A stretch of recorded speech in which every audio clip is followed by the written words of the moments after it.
faithfulness and all the joy you bring. Anchor of heaven, anchor of the Sabbath. Help me when I'm think on what is lovely, think on what is pure. Meditate on everything that you have done and more. Think on what is lovely, think on what is pure. Meditate on everything that you have done. The audio conference will now begin. My heart will sing your praise,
praise Yahuah.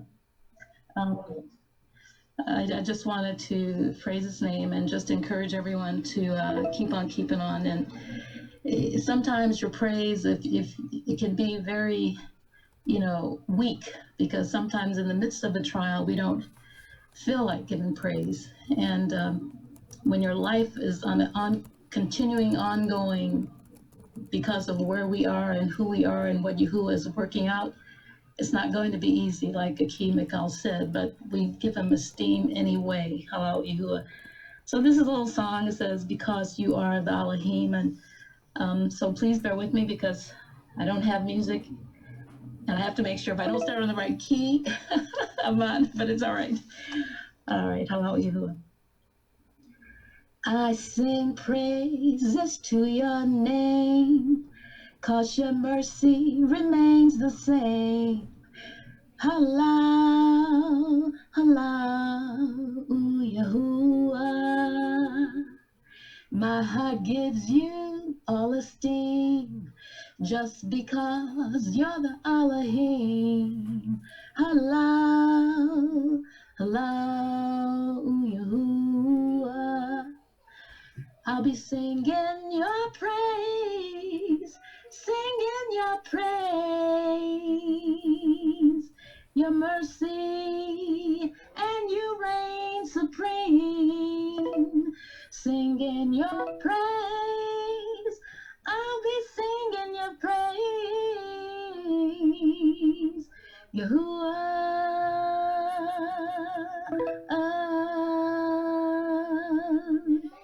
Your name, your name, your name, Yahuwah's name, your name, your name, Yahuwah's name. We praise your name, Yahuwah Rapha. You're here with me, Yahuwah Shalom. You give me peace,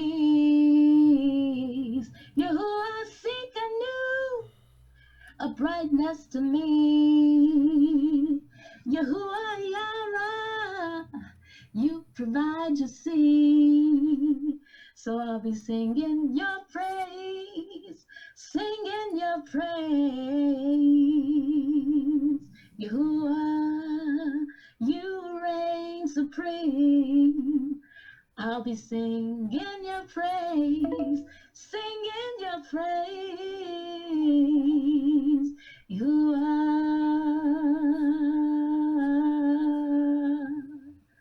I praise your name, your name, your name, your name. Yahuwah's name, we praise your name, your name, your name. Yahuwah's name, we praise your name, we praise your name. Allow Yahuwah to Rabbi for your listening and for your patience. Tira, Amen. Abide in me, and I in you. If you will stay with me, you'll bear much fruit. Because without me, child, you can do no good. Abide in me, and I in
Stop.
Slavery, the treatment of human beings as property deprived of personal rights, has occurred in many forms throughout the world. But one institution stands out for both its global scale and its lasting legacy. The Atlantic slave trade, occurring from the late 15th to the mid-19th century and spanning 3 continents, forcibly brought more than 10 million Africans to the Americas. The impact it would leave affected not only these slaves and their descendants, but the economies and histories of large parts of the world. There had been centuries of contact between Europe and Africa via the Mediterranean, but the Atlantic slave trade began in the late 1400s with Portuguese colonies in West Africa and Spanish settlement of the Americas shortly after. The crops grown in the new colonies, sugarcane, tobacco, and cotton, were labor-intensive, and there were not enough settlers or indentured servants to cultivate all the new land. American natives were enslaved, but many died from new diseases, while others effectively resisted. And so, to meet the massive demand for labor, the Europeans looked to Africa. African slavery had existed for centuries in various forms. Some slaves were indentured servants, with a limited term and the chance to buy one's freedom. Others were more like European serfs. In some societies, slaves could be part of a master's family, own land, and even rise to positions of power. But when white captains came offering manufactured goods, weapons, and rum for slaves, African kings and merchants had little reason to hesitate. They viewed the people they sold not as fellow Africans, but criminals, debtors, or prisoners of war from rival tribes. By selling them, kings enriched their own realms and strengthened them against neighboring enemies. African kingdoms prospered from the slave trade, but meeting the Europeans' massive demand created intense competition. Slavery replaced other criminal sentences, and capturing slaves became a motivation for war rather than its result. To defend themselves from slave raids, neighboring kingdoms needed European firearms, which they also bought with slaves. The slave trade had become an arms race, altering societies and economies across the continent. As for the slaves themselves, they faced unimaginable brutality. After being marched to slave forts on the coast, shaved to prevent lice, and branded, they were loaded onto ships bound for the Americas. About 20% of them would never see land again. Most captains of the day were tight packers, cramming as many men as possible below deck. While the lack of sanitation caused many to die of disease, and others were thrown overboard for being sick or as discipline, the captains ensured their profits by cutting off slaves' ears as proof of purchase. Some captives took matters into their own hands. Many inland Africans had never seen whites before and thought them to be cannibals, constantly taking people away and returning for more. Afraid of being eaten, or just to avoid further suffering, they committed suicide or starved themselves, believing that in death their souls would return home. Those who survived were completely dehumanized, treated as mere cargo. Women and children were kept above deck and abused by the crew, while the men were made to perform dances in order to keep them exercised and curb rebellion. What happened to those Africans who reached the New World, and how the legacy of slavery still affects their descendants today, is fairly well known. But what is not often discussed is the effect that the Atlantic slave trade had on Africa's future. Not only did the continent lose tens of millions of its able-bodied population, but because most of the slaves taken were men, the long-term demographic effect was even greater. When the slave trade was finally outlawed in the Americas and Europe, the African kingdoms whose economies it had come to dominate collapsed, leaving them open to conquest and colonization. And the increased competition and influx of European weapons fueled warfare and instability that continues to this day. The Atlantic slave trade also contributed to the development of racist ideology. Most African slavery had no deeper reason than legal punishment or intertribal warfare, but the Europeans who preached a universal religion and who had long ago outlawed enslaving fellow Christians needed justification for a practice so obviously at odds with their ideals of equality. So they claimed that Africans were biologically inferior and destined to be slaves, making great efforts to justify this theory. Thus, slavery in Europe and the Americas acquired a racial basis, making it impossible for slaves and their future descendants to attain equal status in society. In all of these ways, the Atlantic slave trade was an injustice on a massive scale, whose impact has continued long after its abolition.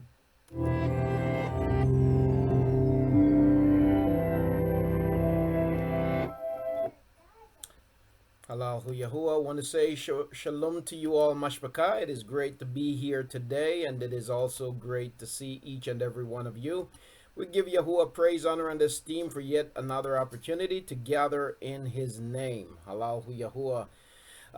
As we prepare to begin, we're going to turn our faces toward the set-apart place of Yahuah today, as we give thanks and praise to his name, and as we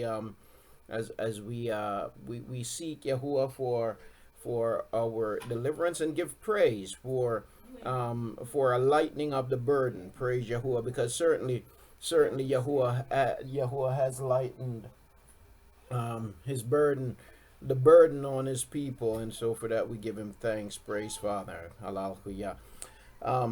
Join with me now, if you would, family, in turning your faces toward the set apart place, which is looking toward the east, as Shalomah, the King Shalomah, established in a contract with Yahuah, when he asked Yahuah, if your people, when they find themselves scattered, when they have transgressed and they find themselves scattered, if they would turn and look to your set apart place, which is to look to Jerusalem, to look to the east, if they would turn, repent, cry out to you, would you hear them? Would you hear their cry, forgive their transgressions, and heal their land? And Yahuah said, if my people, upon whom my name is called, if they would repent and pray and turn from their wicked ways, and look to my set-apart place and cry out to me, then I would hear from Shamayim. I would heal their sickness and disease. I would forgive their transgressions, and I would heal their land. Praise Yahuah. And so with that promise, we turn toward the set-apart place of Yahuah today as we give him thanks, because truly Yahuah deserved the praise. Yahuah deserved the honor. Yahuah deserved the esteem, because without him, we are nothing. Allahu Yahuah. And we must never take for granted the goodness of Yahuah. And so, Abba Yahuah, as we come before you today, we come with thanksgiving and with praise. We recognize, Yahuah, that it is only because of you that we continue to survive. It is only because of you, your favor, your mercy, your goodness, that we have not been wiped off the face of the earth. The nations have assembled themselves together against your people, and they have said, let us break their bonds asunder. Let us cast them down to be no more a people. They have, with all intent and purposes, tried to destroy us from being a people. But Abba Yahuwah, because of your great kindness, because of your loving mercy, because of your great favor, you have kept us, even when we're not deserving. And so, Father, where we have failed to be thankful, forgive us. Where we have failed to be grateful, please, Yahuwah, forgive us. Hold it not against us. We say Tudah to you for continuing to provide for us, for sheltering us, for giving favor to us, even as we stand in the midst of the den of lions. Even when we have been cast into the den, you have shut the mouth of the lions, Yahuwah, and you have caused us not to be consumed. We say Tudah Rabbah for that, Abba. As we come before you today as one people, with one voice, we give you thanks and we give you praise. We give you esteem because truly there is none like you. We ask that you would be esteemed, Father. Let your name be praised. Let your great name be esteemed. And may your people cry out to you. May they cry out in worship. May they cry out in thanksgiving. May they cry out in praise. Abba Yahuwah, let us not continue to be a wicked people. Let us not continue to be an ungrateful people. Let us not continue to be a people who wallow in the filth of the heathen. But may we seek to be set apart unto you with our whole heart. May we not continue to go against your instructions by implementing our own standards and our own laws, our own rules and our own regulations. But Father, help us to abide in your truth, your contextual truth. Lead us in your way, and may we seek for you with all our hearts. Your word says that if we would seek for you with all our heart, then we would find you. Our desire, Yahuwah, is to find you. I pray for your barakah upon our households, upon our children. I pray, Yahuwah, that you would guide them to you. There is much that compete for their attention. But Abba Yahuwah, every individual, according to your word, have a responsibility to seek you for themselves. And so, Father, you are just, and let your just will be done. Do this, we pray. We pray that you would barak this time, barak this fellowship, barak every house, every bayat represented here today. Barak your people wherever assembled. May you continue to lead us into truth, and may we be united. May we refrain from being two sticks or a divided house. And I pray, Yahuwah, that you would bring us into that one tree, that one stick, that one branch. Hallelujah. So do this, we pray, Abba, in Yahusha's name. Amen. Praise Yahuwah. Praise Father. Once again, I want to say shalom to you all, family. It is indeed a barakah to be here today. We give Yahuwah praise, honor, and esteem for his great favor, for his mercy, for his compassion. We praise him for all that he does. Praise Yahuwah. We give him esteem because it is only Yahuwah that gives us the strength. It is in him that we live. It is in him that we move. It is in him that we breathe and that we have our being. We are nothing without him, you see, and we can accomplish nothing without him. And we have accomplished nothing without him, you see. And so we give Yahuwah praise and thanks. We give him honor. You know, oftentimes, you see, what can happen to us as people is that as people of Yahuwah, I'm not going to talk about as people, but as people of Yahuwah, there are two things that drive us away from Yahuwah. As people of Yahuwah, there are two things that drive us away from Yahuwah. For some of us, suffering drives us away from Yahuwah. You see, we lose sight. We become ungrateful, we become unthankful, and we fail to see what Yahuwah is doing in our suffering. And so, as people of Yahuwah, for some of us, suffering can drive us away from Yahuwah. And then for others, affluence can drive us away from Yahuah. You see, whereas for some, suffering drives them away, for others, suffering draws them closer. And then for some, when things begin to go right, they drift away from Yahuah. And then for others, when things begin to go right, they praise Yahuah. You see. And so those two things have an impact, you see, on one or the other. And so what we have got to continually do is to make sure we don't fall into either category. But in all things, give thanks. In all things, be content. In all things, be thankful, knowing that Yahuah, he is just, that he is great, and that he is to be esteemed, that his wisdom is unsearchable, and that he knows all things. Hallelujah. And not only that, but all things work together for the good of them that love him and are the called according to his purpose. So may we never lose sight, no matter what Yahuah is doing, may we never lose sight of the fact that all that he does is for the benefit of his people.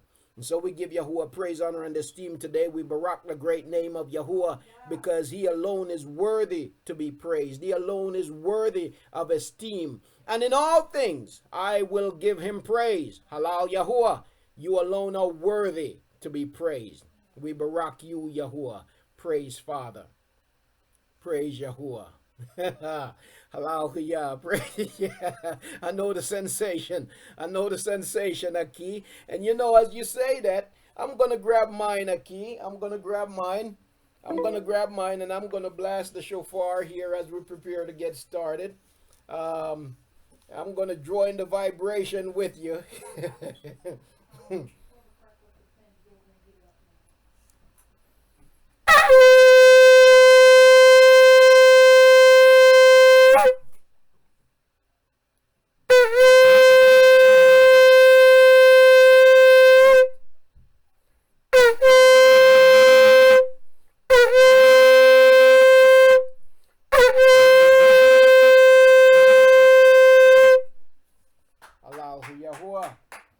Praise Yahuah. Allahu Yahuah. Praise Yahuah. Praise Yahuah. Indeed, we give Yahuah praise, honor, and esteem. Hallelujah. He alone is worthy. Well, family, I started off today with as you saw there, I started off with a video on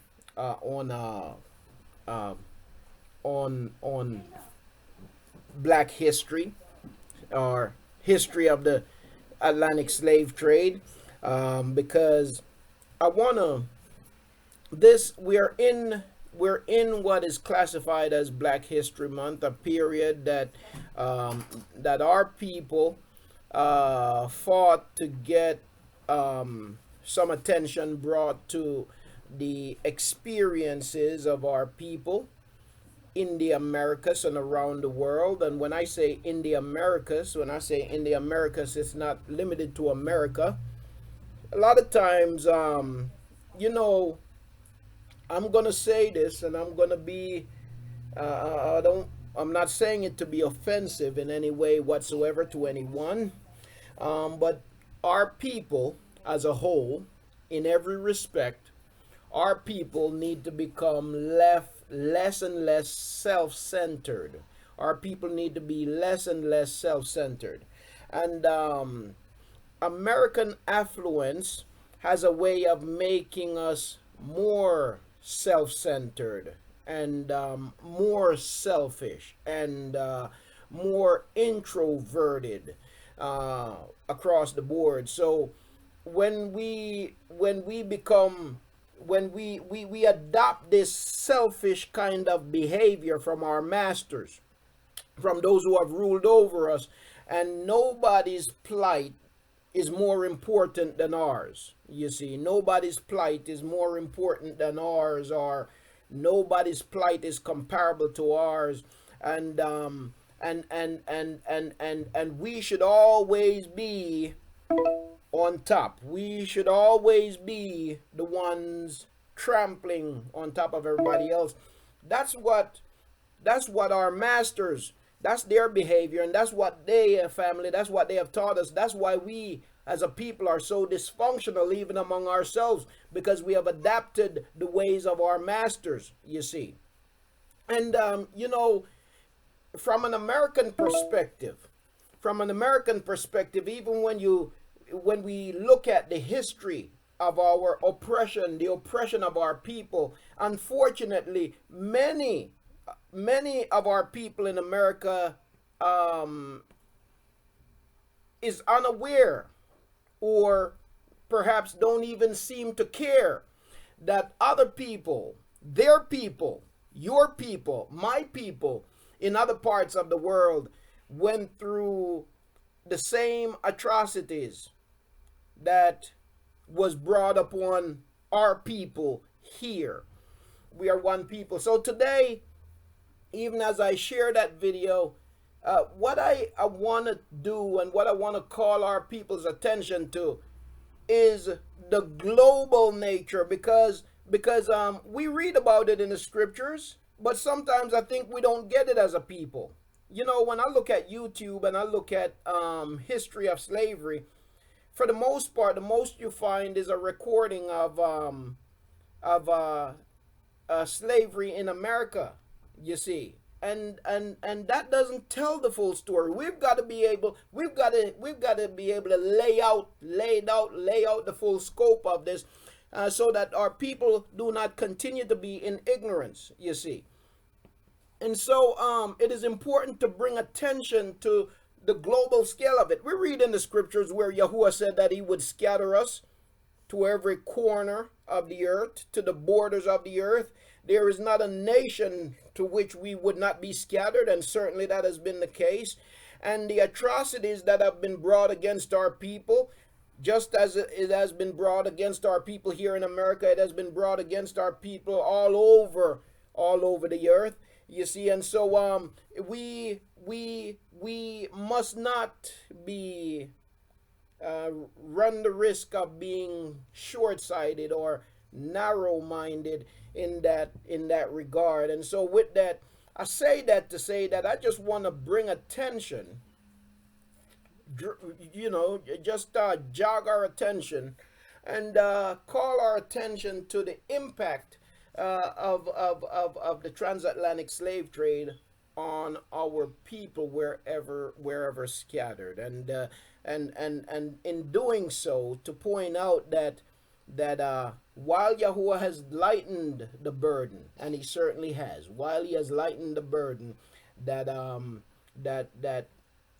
the oppression continues, and you have pharaohs who are trying to take us back. You have pharaohs who are trying to take us back into the deep oppression, but that is not the will of Yahuah, you see. And so even as we looked the other day at Babylon, we know that her days are winding down, and what will bring Babylon to its knees? A fool will bring Babylon to its knees. And so more and more you'll see that Yahuah will raise up more and more fools until Babylon is brought to its knees. Now, so our people have been affected greatly, and it being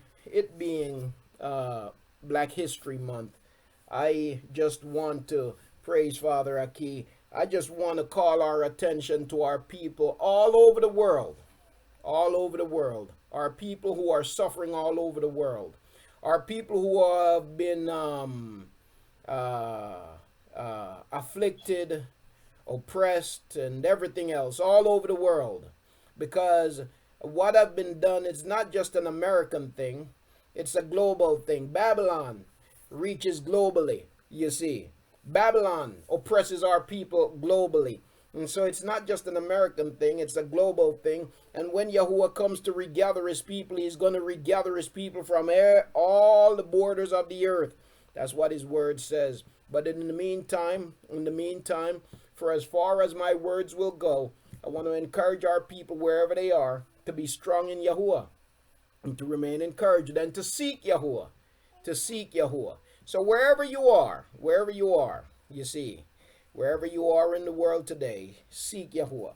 All right, family. I encourage you also to go back to that video I believe there is some great information in it. It's just a summary, a quick summary. But when it comes to history and the history of our people, the schools don't teach true history, the true history of our people. You won't find it in any textbook. You see, they won't teach it. You see, so we've got to research it for ourselves, and that's a part of our awakening. You see, you got to know where you're coming from. You got to know what you've been through in order to know where you're going and where to go. You see, so it's important for us to know our history. And so we give Yahuah praise, honor, and esteem for even giving us that desire to know. For even giving us that desire to know, because there's still a lot of people out there who do not care about knowing. You see? Even among our own people, they don't care about knowing. They don't know, and they don't care about knowing. And so our people continue to be destroyed for a lack of knowledge. Our people continue to be destroyed for a lack of knowledge. You see? So today, we give Yahuah praise, honor, and esteem. We thank him for lightening the burdens, because he has certainly lightened the burdens on his people in captivity. Even as we see in many parts of the scriptures, in the book of Baruch, he said that he would. Also, we see in the book of Yahu, he said that he would, and in many other places. And history and the present have shown us that. But the wicked is still out to destroy us. But Yahuah is greater than the wicked. Allahu Yahuah. We're also going back to the book of Mashali, the book of Proverbs chapter 17 today. That's gonna talk a lot about that. It has quite a bit to say about that, the wicked and their intent toward Yahuah's people. The wrong and their intent toward the set apart people of Yahuah, and what their end will be. So we'll also be looking at that again as we continue in our study from the book of Mashali, but the book of Proverbs chapter 17 today. So we're also looking forward to getting into that. Now, before we go any further, let me just greet the family, and I know that I have a question on the board from Aki Delayahu, by the way. So let me take a moment and just greet all the family here today. Family, it's great to see each and every one of you. I want to say shalom to my Akut Yisraela. It is wonderful to see you, Akut. And also, may Yahuah just continue to heal you and to restore you and to comfort you as you continue to grieve the passing of your mom. Also want to say shalom and to all of our family who have lost loved ones. To Akut Sharia, the same. Our prayers continue to be with you, Akut, and we give Yahuah praise also for his restoration and for his shalom upon those who are recovering. We give Yahuah praise also for our Akut Yariyah, for our Akut Yaram Yahu, for our Akut Mahalya's stepmom. We give Yahuah praise for his continued work in their life, and for those of our family members who do not know Yahuah, you pray that Yahuah would reveal himself to them. My uncle, who is suffering from stomach cancer, stage 4 stomach cancer, may Yahuah just continue to barak him and reveal himself to him, give the opportunity for him to hear his word. Okay, we also want to say shalom to my Aki Waraya Matatyahu. Shalom to you, Aki. Great to see you as always, my Aki. I also want to greet my Akut Vernice. Say shalom to Akut Vernice. It is wonderful to see you as always, Akut Vernice. Also want to say shalom to Akut Taleshia. It is wonderful to see you as always, Akut. Shalom to you. And welcome back to the assembly. Want to say shalom also to my Akut Sharon. Greetings to you, Akut, in the name of Yahuah. The same to my Akut Renee. Greetings to you, Mashbaka. And also to Akut Mary, I say shalom. To Aki Keith, greetings to you, my Aki. And to Akut Joan, I say shalom to you. In the great name of Yahuah. To Akut Jeanette, it is wonderful to see you, Akut Jeanette. And we express our condolences to you also. Our Akut Jeanette, and may Yahuah just continue to comfort and to restore and to heal. To our Akut Sharia, greetings to you, my Akut. Wonderful to see you. To Akut Carmen, I say greetings. To Akut Atalia, greetings to you, Akut, in the great name of Yahuah, and to Akut Al Yashaba. Akut, I greet you in Yahuwah's great name. To my Aki Damon, all praise to Yahuah. I say shalom to you, Aki. Wonderful to see you as always. To my Aki Adi Al, the same to you, Aki. To Akut Shar, I greet you in Yahuwah's great name. To Akut Mek, I say shalom. And also to 913250. I'm not sure who's on the phone line there, but I want to greet you in the awesome name of Yahuah, and I believe 520788. I believe that's Akut Yariyah. I want to say shalom to my Akut Yariyah, and wonderful to see you, Akut, and to Akut Dani Al. Greetings to you, my Aki. Great to see you as always. To Akut Adelaide, I greet you in the great name of Yahuah, Akut. Great to see you as always. To my Aki Willie. Aki Willie Ual Yahu, I want to say shalom to you, Aki. You know, my Asha and I were watching a video this morning on YouTube, and there's a young man on YouTube speaking about why he's no longer a Christian. And I watched the video before, but it never dawned on me. But my wife was saying that sounds like Aki Willie. Yeah, so I'm just wondering, Aki, do you have a video on YouTube, Aki? Is that you? Let us know. I was he sound like you. He sound like you. Okay, okay. Oh, that's Chris. Okay. He said that's Chris. Okay. Okay. Aki Keith said that's Chris. Okay. Yeah. Also want to say shalom to Akut Mahal. Yeah, it is wonderful to see you, Akut. As always, to my Aki Franklin, I greet you, Aki, in the great name of Yahuah. Shalom to you, Aki. And also to my Aki Delayahu, I want to say shalom. Shalom. Wonderful to see you all, family. Wonderful to see you all. Yes.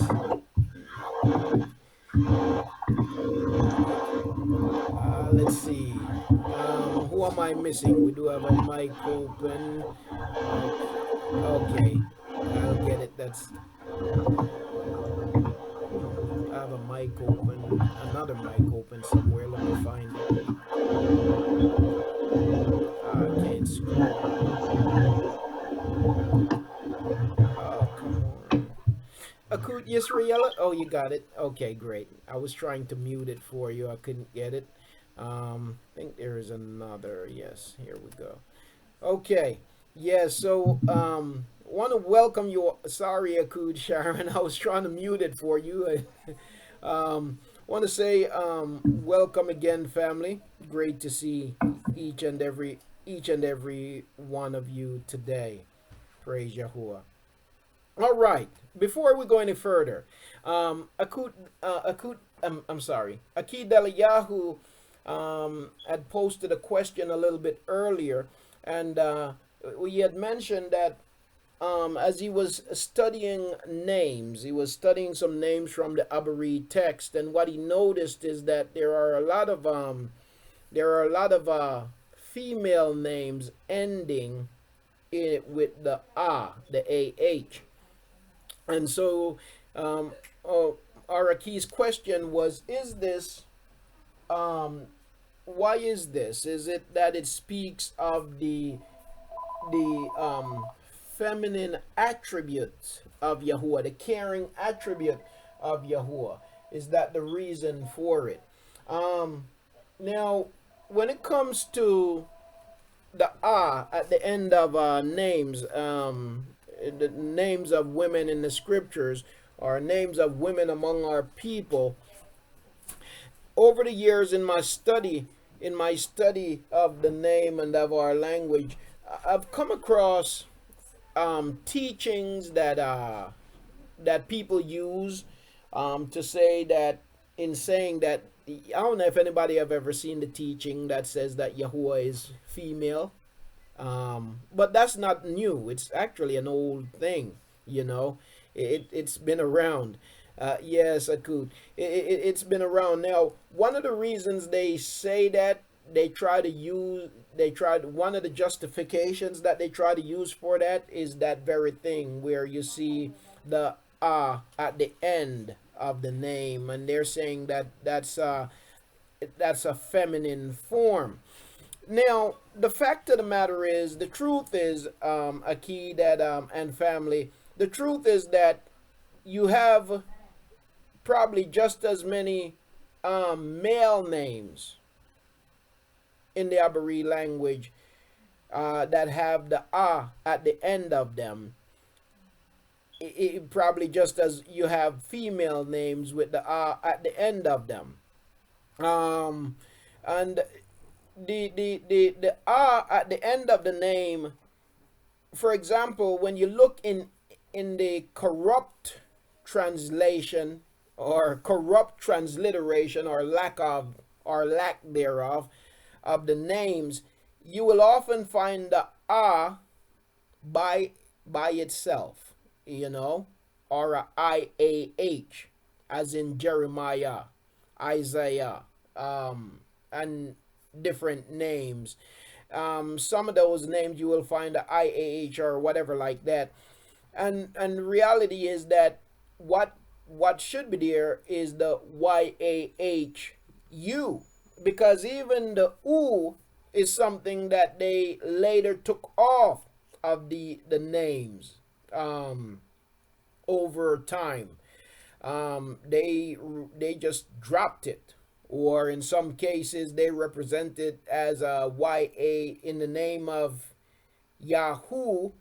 They say YAHH, and you look it up in the Strong's Concordance, it'll say YAHH, when really it should say YAHU, or you might see it just as YAH, you know. But again, in the Bible, when you look at names like that, it will say IAH instead of YAH, because they changed the Y to I, you see. So there are a lot of instances where you do have the at the end of the name of women of Yasharal, as well as you do have it at the end of the names of men also.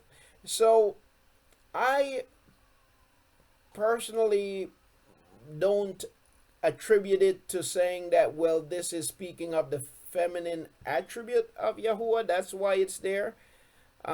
Because I don't know enough to say that with certainty, you know. So, but I've seen people say that.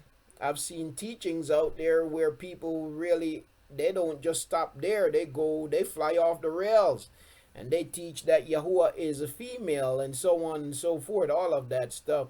I don't know enough to say that is why that's the case. But again, what's important is to know that we find it in both male and female names among our people throughout the scriptures. So Aki, I can't give you a conclusive answer on that one, Aki.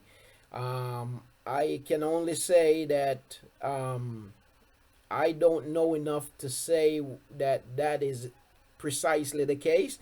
What I do know is that I find men and women, their names having the at the end as well. So I'm sorry that I couldn't be more helpful or shed more light in that regard, but what I'll say is I just don't know enough to make that conclusion.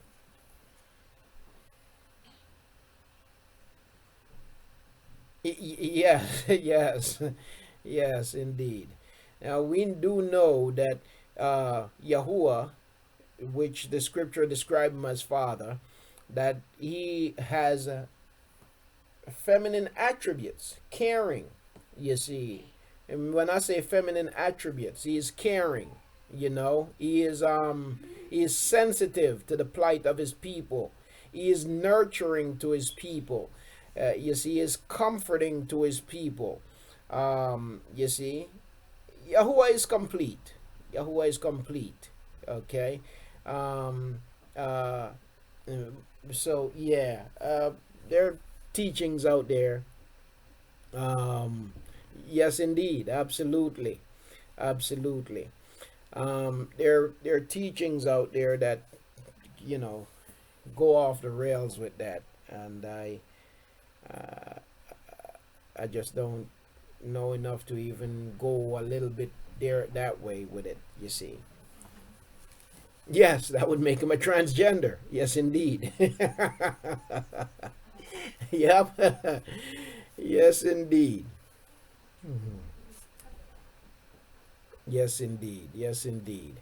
All right, family, as we begin today, just wanted to check with the family. Any comments, testimonies, or questions? We haven't done that in a while at the beginning of fellowship. We're going to stay focused, but I just wanted to see if anyone had anything you would like to share. The format has been different for a while. Every once in a while, I don't always want to come to the room and right off the bat, it's just me talking. You're welcome, Daki. Question on the board. Let's see. Aki Keith, I see your flag, Aki. Let me check the question out that's on the board, and then I'm going to come right to you, my Aki. Let's see. Where is it at? Question on the board. Oops. Went past it, I think. Let's see. Praise Father. Akut. Question. In respect to Yahuwah's attributes such as Yahu Nasa, Yahu Rapha, Yahu Yara, Yahu Shalom, etc., why is there not Yahusha listed as an attribute? Well, Yahusha is listed as an attribute. Who asked that question? Let me see.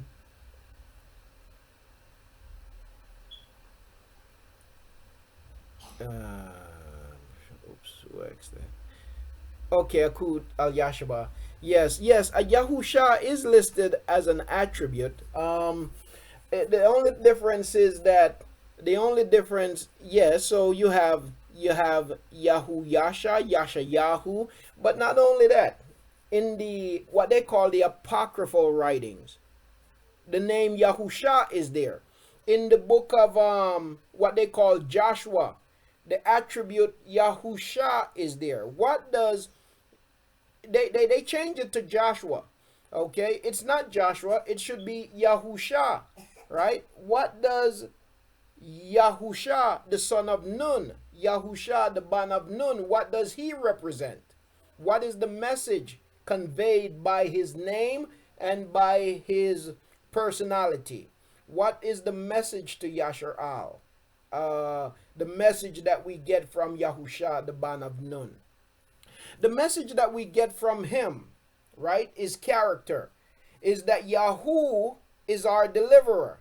Yahu is our salvation. It is Yahu that will take us into the promised land. That's what we get from Yahusha, who they call Joshua. You see, Yahu, is the one that delivers us into the promise. You see, he is our deliverance, he is our savior, so on and so forth. So throughout the scriptures, even though it's been hidden in the Bible translations, throughout the scriptures, the attribute Yahusha is represented. You see, Yahu's attribute as Yasha, because that's what Yahusha comes from.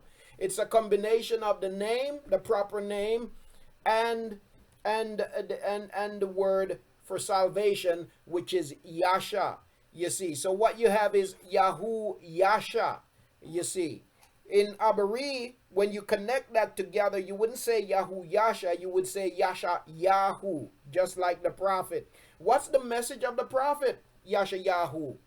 That Yahuwah will redeem his people, that Yahuwah will regather his people, that Yahuwah will save his people. You see, that's so his attribute is represented all throughout the scriptures. All throughout the scriptures. The attribute of Yahusha, Yahu being our Yasha, is represented all throughout the scriptures. You're welcome, Daku. You're welcome.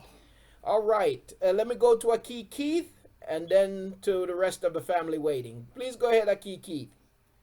Shalom, Aki. Shalom to you, my Aki. Great to hear you. Always great to hear you as well. Praise I Yahuwah. have a simple question, and I remember you was talking about the two nations are the two witnesses. Yes. So whenever you get a chance, could you go into more details? 'Cause I just need like more clarification on that. Uh-huh. Yes, indeed. We'll be glad to do so. And also, Aki, I do have I believe the article is on the website. I believe it's on the website. If it's not on the website, I need to get it on the website. It was on the old website until we changed platforms, and I have to get a lot of stuff back up, and I had some issues with the old stuff getting them. I think I'd lost some of it. But that there's an article. Let me just check a key while you're on. Let me just pull up the website and see if that article is on there. I'd encourage you to, if it is on the website, to take a read because it involves a lot of scriptures. Okay. So let me see if I can pull it up really quickly, and we'll see. We'll go from there. Give me just a second. By the way, I want to say shalom to the family joining us on YouTube and on Facebook. I forgot to greet you all, Mashpaka. I hadn't had a chance. I'd forgotten to do that. But let me just go to the website real quick. It is Yahuah, Yahusha, set apart, Haykal.com.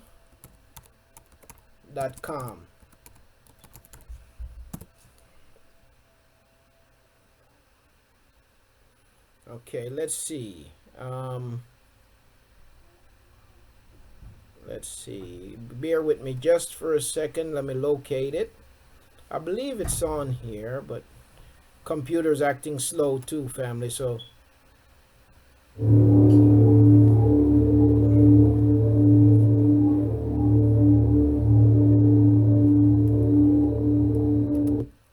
okay, let me just find it here very quickly if I could. You know what? Don't think it's on here. I'm gonna work on getting that article back on there. I do have an article. I have a study key.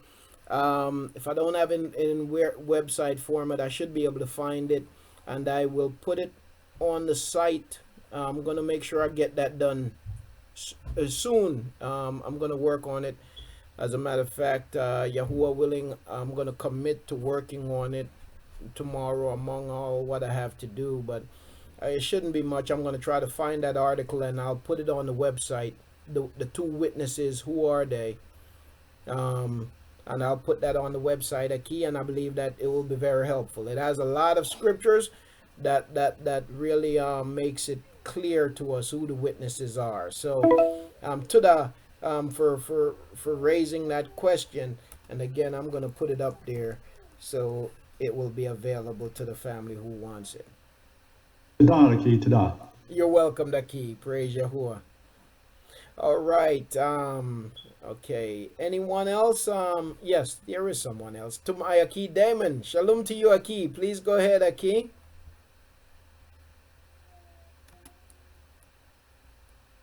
Shalom, shalom, Mashpakan. Shalom to you, Aki. Great to hear you.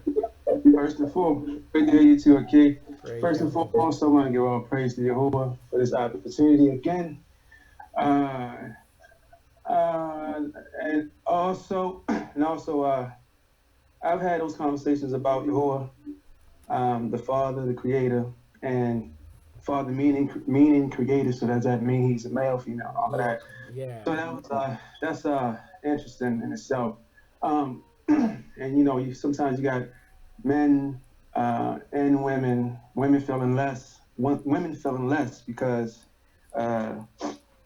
sometimes women feel less because, you know, why, you know, how you know this is a man and that type of thing and so on and so on. So these conversations always came up, as you said, and but you know, it dawned on me the attributes of a man as far as the masculinity and the attributes of a woman as far as the feminine side, the nurturing side, and things of that nature. So, you know, that's definitely something that I look forward to getting to deeper understanding as time go on. But I want to say shalom to the Mashpaka, and I look forward to a good study. Praise Shalom, Yahuah. shalom. Praise Yahuah, and shalom to you, Aki, and to the yes, indeed. Let me go to I believe I saw Akut Sharon's flag was up. Akut, did you drop your flag, Akut Sharon? Shalom, family. Shalom to you, Akut. So I think I have just one question today. But I wanted to ask, what is Father's scriptural teaching on those around us that exploit our beliefs, seeing it as weakness, and they're like forceful energy vampires in our lives? And I surrender the mic. Okay, Tada for that question, Akut. I'm going to go to the book of Tahalim on that one. And the very first chapter of Tahalim, Psalms chapter 1. This is what Yahuah says about them. This is who they are. Tahalim chapter 1.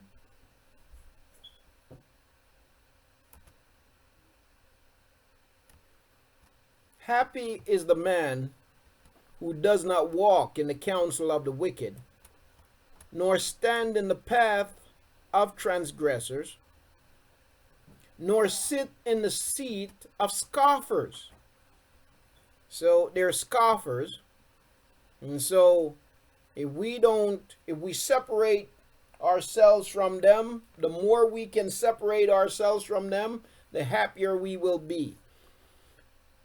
Now, that man who separates himself from the wicked, the scornful, the one who scorns Yahuah and scorns his word, that one delights in the Torah of Yahuah, and his Torah, in his Torah, he meditates day and night. He will be like a tree firmly planted by streams of water. So you see, wait, let me let it finish speaking for itself. It will be like a tree firmly planted by streams of water, which yields its fruits in its season. And that's important for us to note, family. It's important for us to note because in our walk with Yahuah, it's important for us to keep in mind that we have seasons. Nothing normal and nothing natural stays the same consistently. Nothing normal and nothing natural stays the same consistently. There has got to be a time for rest and replenishment. There's got to be a time where there is where you recede in order to advance.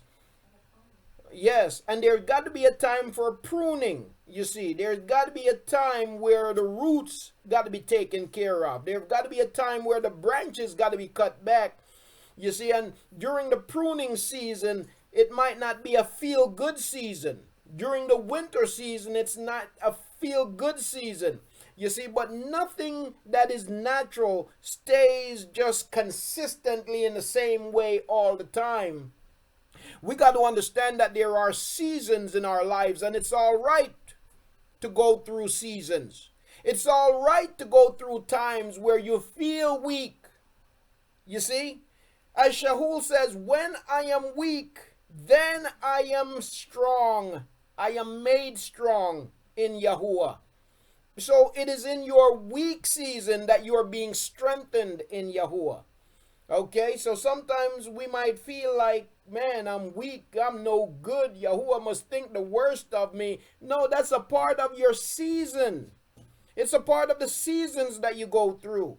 You go through the pruning season. You go through your strong season, which is your harvest season, your bearing season. You go through your budding season. You go through your fall seasons, right? So we yield fruit in its season. If we're yielding fruit all year long, we are GMO. We are genetically modified. You see, we're not natural. So if you're not going, anybody who come to you and pretend as if they're always strong, they're always on top, they're always powerful, and they're always this and they're always that, watch that one. That one's a fraud. You see? That one's a fraud. He's a fake. He can't admit to his weaknesses. It is only Yahuah that is all strong. It is only Yahuah that is all powerful. That's why he is sovereign. We are not sovereign. We are not Yahuah. And so as humans, we go through our seasons. Okay? But if we would disassociate ourselves from those, from the scoffer, from the wicked, he says, we will be like a tree firmly planted by streams of water, which yields its fruit in its season, and its leaf does not wither, and in whatever he does, he prospers.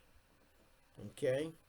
It don't mean that there's instant and immediate prosperity in all that you do. And when I talk about prosperity, I don't speak of it from the Paula White perspective, or from the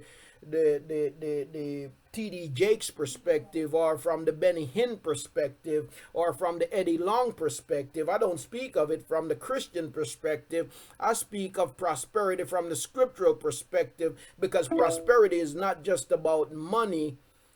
Prosperity, Yahuwah's prosperity is not about us living in multi-million-dollar mansions while our people are suffering, while we're preying on our people instead of praying for our people and helping our people. I'm talking about prosperity in which our children are well, our houses are in shalom, our bodies are well, our minds are well, you see. And again, keeping in mind that living in captivity, in the captivity of Matzrayim, that you will face the diseases of Matzrayim. So that's putting prosperity in context. So the wicked are not so, but they are like the chaff which the wind drives away. So you see those scoffers? Yeah, they'll flourish for a while, but you know what? There comes a time when they will be no more, which the wind drives away. Therefore, the wicked will not stand in the judgment, that is the set-apart judgment of Yahuwah, nor sinners in the assembly of the set-apart, the Zadakim. For Yahuwah knows the way of the set-apart, but the way of the wicked will perish. And so there it is, a code for those people who you know, the scoffers, and Yahuwah say, don't sit in their seat, don't stand in their way, seek to separate yourself from them, and happy is he who does this. Happy is he who does this. All right, let me go to who else? Let's see. Bear with me just for a second, family. Let's go to Aki Dalayahu. Please go ahead, Aki.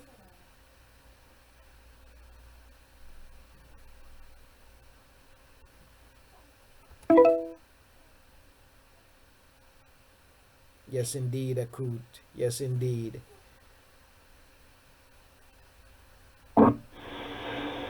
Aki, Yes. can you hear me? Yes, Aki. Yes, indeed. Shalom. Shalom, Aki, and shalom, Mashpaka. I just want to give praises to the Almighty Father. Praise Yahuwah. Thanking Him again for revealing us the truth in every fashion, and its contextual truth and meaning. Praise And Yahuwah.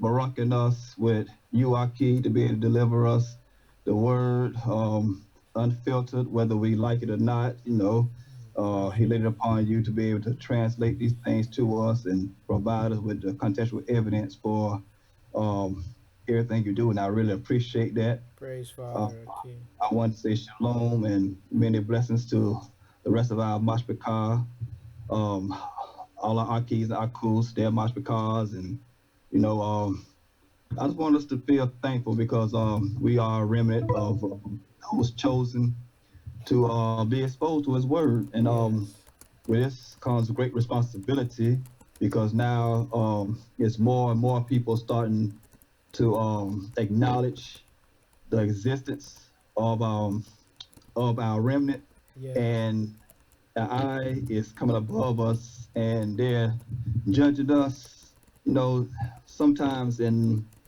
not so good eyes. They want to portray us as, some say, vigilantes or radicals for what I'm hearing now on certain news stations and things like that. So I know it's a bunch of different camps going on and there are different doctrines and stuff like that. And it's kind of making it bad for everyone. Yes. But I just want to give the Mastercard encouragement to say that no matter what kind of picture they try to paint, that we stand true because we know who we are and what we're here to do. Yes. We're making some leeway. I don't know if anybody follow Aki Jedediah. He just released a Hebrew Israelite Bible, called Scripture, the Hebrew Israelite Scriptures, and it restores the Father's name, the Son name, the prophets' names, the places in the Bible to where the original context of it or whatever. Only thing, he pronounces the Son and the Father's name a little different than ours because he uses the vowel points, which I'm not going to get on him too bad about because of the fact that it has Yah in it. So I'm not going to really say anything bad about it because it's better to have that with Yah in it than to have the Jesus name or the God name or the Lord name. So I thank Father for that, so we can pass along to our children so they can read the scriptures from a more correct kind of eye and focus on his word and instead of all this European influence that's all through the scriptures that we have now. Other than that, that's basically, I'm just, happy to say shalom to everybody on this 7th European day that could or could not be the Sabbath, and keep everybody in good health, and may y'all bless everyone that's able to receive this message today. I release the mic, Aki. Praise Yahuwah, and to the Aki. I did see some information on that work, and I praise Yahuwah for his efforts. I believe too that we have to be committed to researching and presenting the truth as pure as possible. And I believe we're in a time where certain things are easily certain errors are easily identifiable if we just do a little bit of research. Me personally, I believe that in presenting our people with our language, with our history, because your language is your history. Your language is your history. If you want to destroy a people, destroy their language. You see, that's why the first thing the slave masters did when they got us, when they take us as slave, they tell us we can't speak our language and they change our names, you see. So if you want to destroy a people, the first thing you do is you attack their language. So with that said, if I'm working to bring my people back to their history, back to their identity, then my responsibility is to take them back to the pure language, not a European corruption of our language, you see. Not what the slave master gave us, because Yiddish is given to us by the slave masters. You see what I'm saying? It does not tell our people who they are. When you go speaking Yiddish, they're going to say you are Jewish. I'm not Jewish, you see. And that's what you have people out there. You have people out there on the street corners fighting with people talking about, you're not a Jew, I'm a Jew. Come on, that's ignorance. Wake up.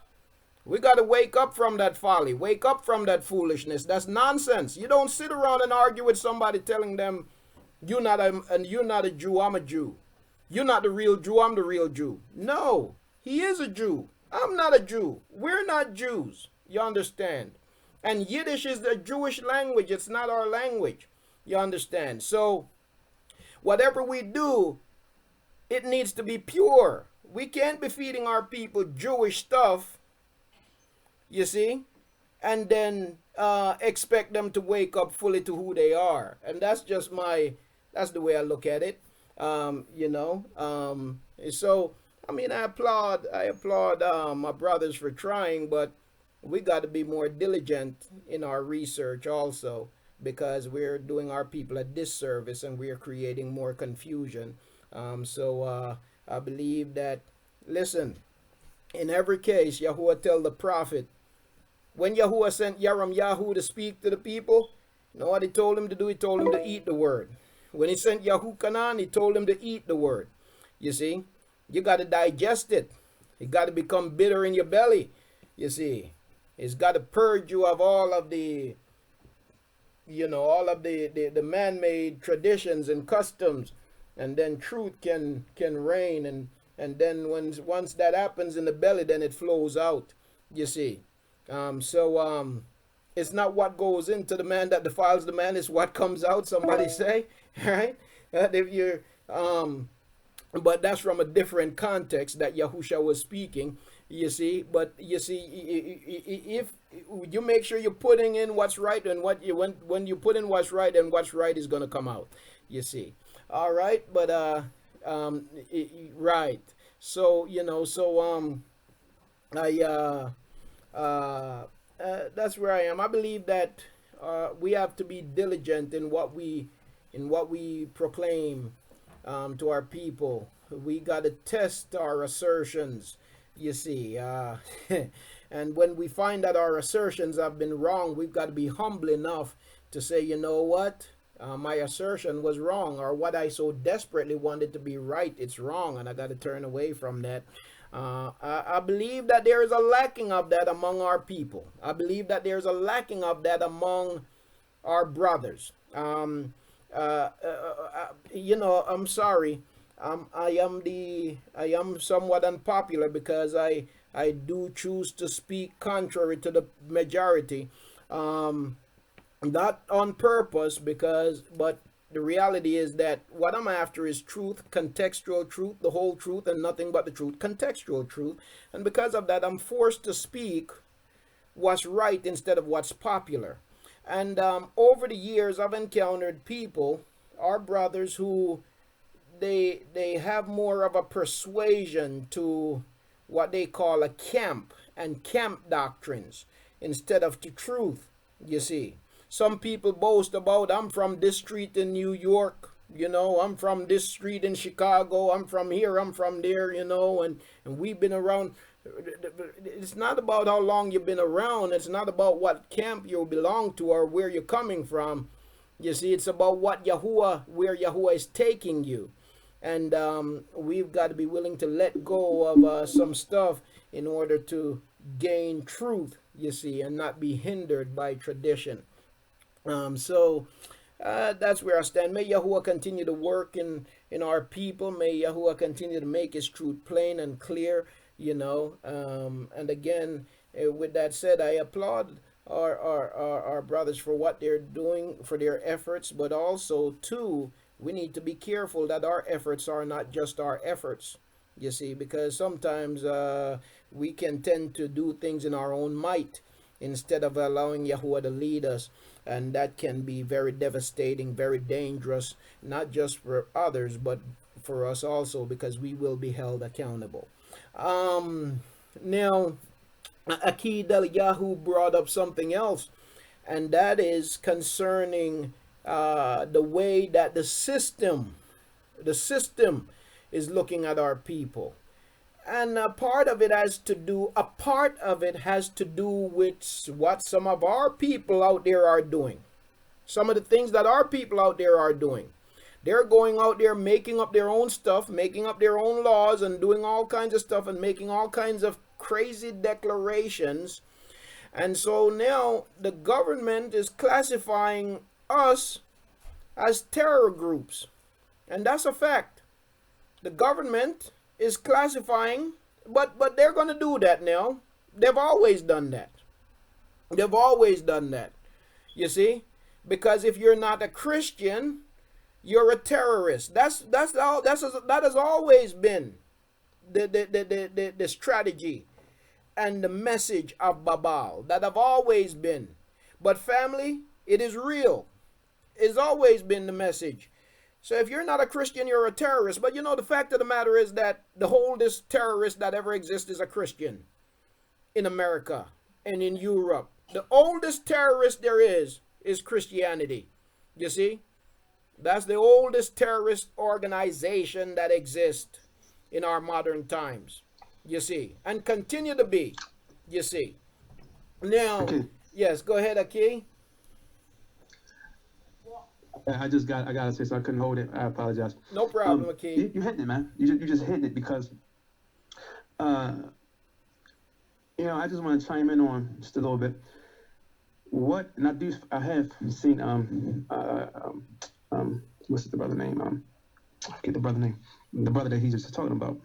I follow him from time to time, listening to what he have to say. Now, the question, this is the question, one of the questions I want to ask is, behavior. Yeah. And I've seen videos that he actually go back and forth with other camps. Yeah. He has gone back and forth with camps. And not to talk bad about the brother, because as you say, you know, we make our efforts, and sometimes because of unrepentant ways, we don't know that we are blinded by certain things. Yeah. We have no idea that we are blinded by our behavior and how it actually brings heat on us. So he was going back and forth with this other camp. They was making videos going back and forth. And the camp was just like you said, you know, we've been doing this for years and years and years and years and years. We've been doing this and we're doing that, boasting. Just that boasting nature. And one of the things I why I shy away from some people because of the lack of humility. That's one of the reasons. If I don't, certain attributes that are not there, I shy away from it. I don't know why is this. Well, I kind of do know why. I'm not going to say I don't know why. Because what Yahuah does is he exposes things, even in the smallest, slightest ways. Yeah. Even the slightest things, he will show you where a person is, what a person is doing or whatever, and to sometimes get away. Now, it's not to say we shouldn't pray for this brother, of course.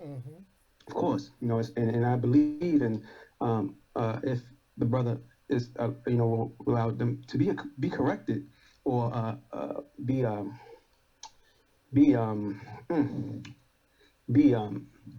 will allow us to come and talk and reason with him or whatever. Yeah.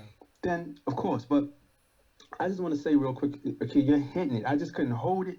You're hitting on so many different, you know. I think I speak for the rest of Marsh Makai. If we were all there at the same time, we will be saying, "Praise Yahuah." We'll be clapping because a lot of times, we want to, you know, we want to kind of join in, and we have to sit and wait. Yes. What you're saying? Yes. But you're hitting it. But because a lot of these camps, they're just bringing it on themselves. It ain't just like which is like the brother said, ain't just you know what was going to come about anyway. Yeah. Yes. Because it's going to come about anyway, but it's almost as if they're just like, come get me, come get me, come get me. Yes. And on top of the fact that they're not operating in the spirit at the same time. So Yes. I just want to say that. But I know Jediah, that's his name, Jediah, and I thought it was a little weird. You know, it was like a little crazy about the Bible and all of that. Yeah. And the fact that you brought it out, which I'm still seeking for myself, still seeking to see how I can, you know, get in more depth of Aberreen understanding and things of that nature. But and it's just amazing to me how this information, for someone to be in the truth, this information hasn't came to them. Yeah. You know, it's almost as if Yahuah is leaving them locked out for whatever reason, whether it be that pride or whatever it may be. It's almost as if they're locked out from that understanding for some reason. You know, it's crazy how Father does things. But I just want to tell you that you're hitting it, and I'm just excited about. But go ahead, handle your business, man. Yes, indeed. Handle your business, man. Yes, indeed. My wife was just trying to remember the scriptures that speaks of seek not to be many teachers because greater judgment await, basically. But you know, there are those who bring a lot of things upon themselves and upon us. You see, family. I have someone that an Aki. We share some great disagreements on some things, but nonetheless, I love him as my Aki and Yasharal. I love him. I love his family. I love them greatly. I care about them greatly.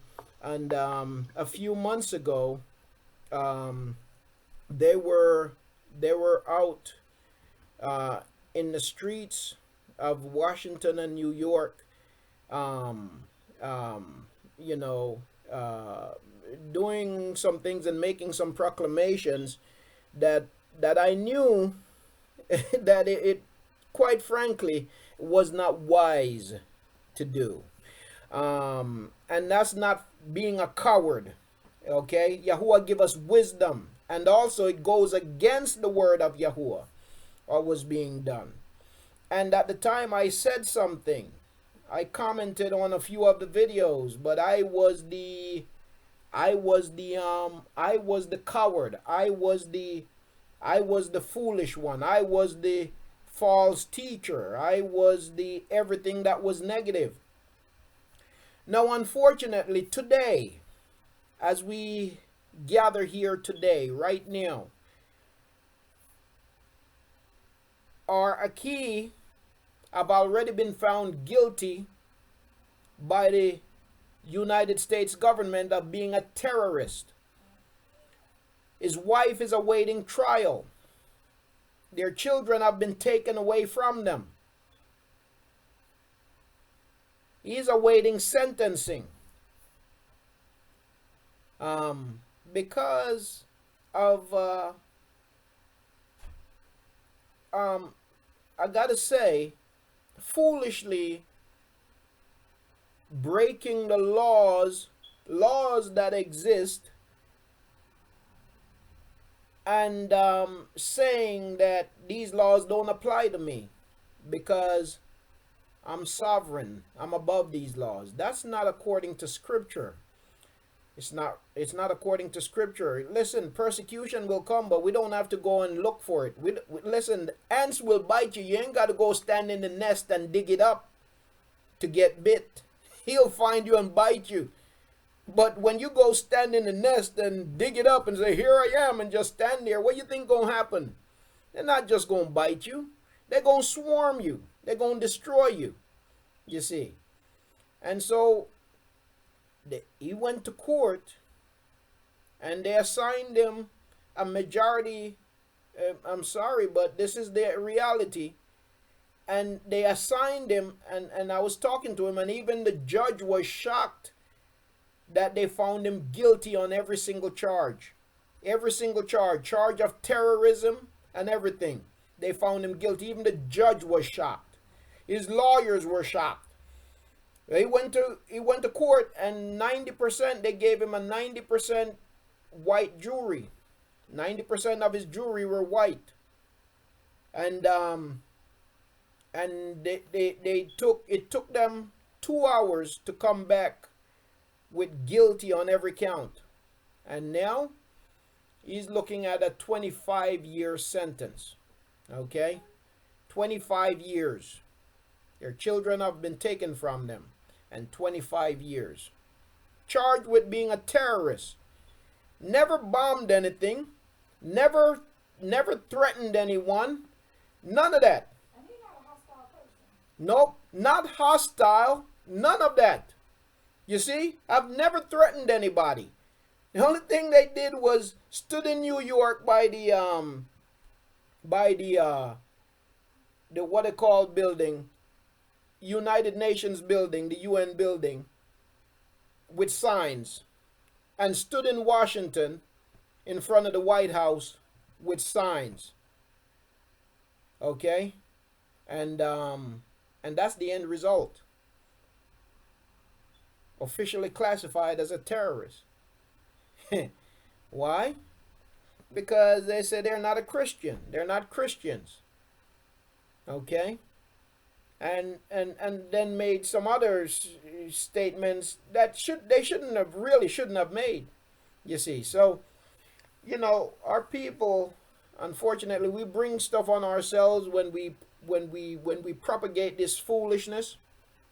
The wicked have already done a whole lot to us and continue to do a whole lot to us. And the sad part is that the majority of the population, this population do not, either they don't know or they pretend not to know, and they don't care.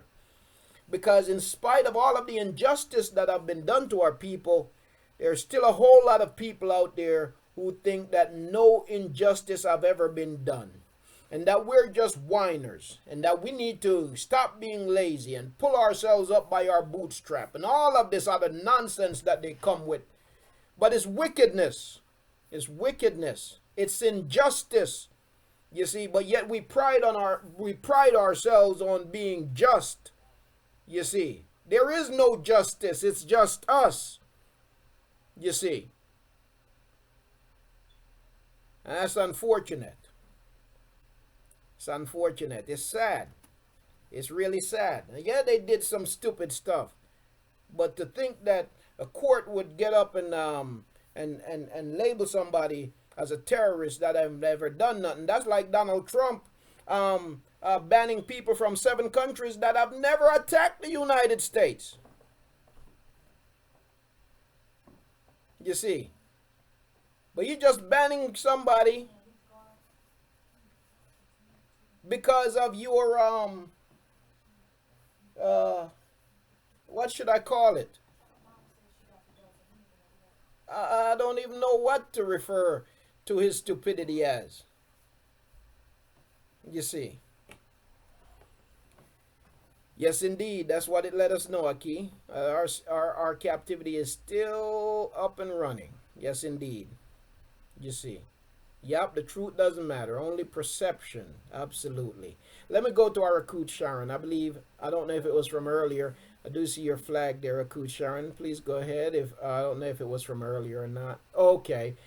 Maybe it was just from earlier. Aki Dela Yahu, is your flag up, Aki, or was that from earlier? No, I put it back up. Oh, okay, Tada. I got a quick question. I meant to ask a little earlier.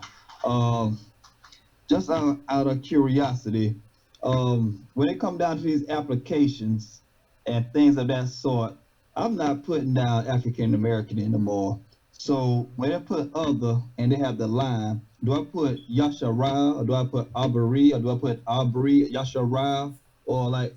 So what do we classify ourselves outside of that Hebrew Israelite kind of connotation? Do we like what do we go by? Like what's our?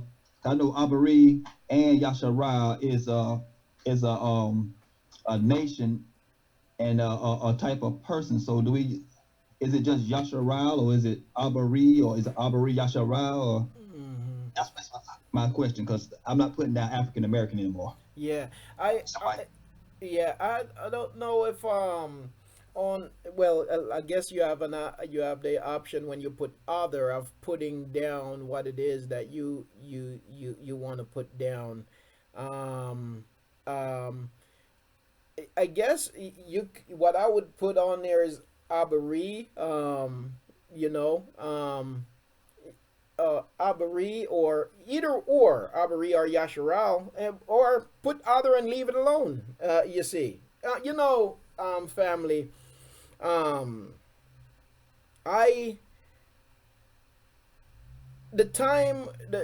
is a time where we have the opportunity and will have the opportunity to declare who we are, but sometimes it's not even necessary to go jumping in the face of the wicked saying this is who I am, you see, because after all I don't have nothing to prove to them, you see.